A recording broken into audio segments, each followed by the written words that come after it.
Hey guys, welcome to another episode of Ask Matt Lloyd. So right now we are on Serenity Island. We're on day one of our Diamond Mastermind, and I've got Nikki here, one of our clients from Australia, and she's got the first question for today. So Nikki, what would you like to know?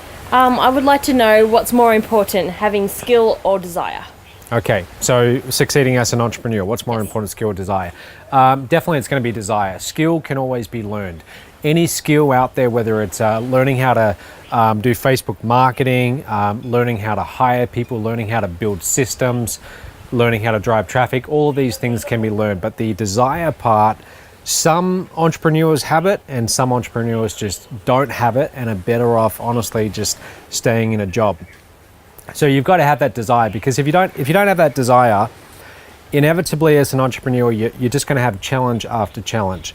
Every single day we're going to have challenges, and every maybe month we're going to have a big catastrophe of a challenge, and then every 3 months there's going to be those challenges which just can bring you to a grinding halt. So if you don't have that raw desire where you really want to do this, then you're not going to be able to make it. And it has to be more than just about the desire to make money. That's not going to be enough.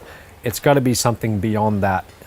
You've got to be building your business for something much bigger. So in my own case, I didn't really make much money in this industry that we're doing for 2 years.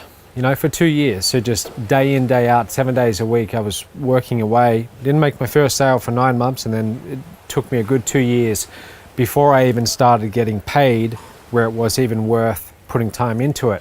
So if I didn't have that desire, I would have quit a long time ago. So short answer, definitely desire over skill any day of the week.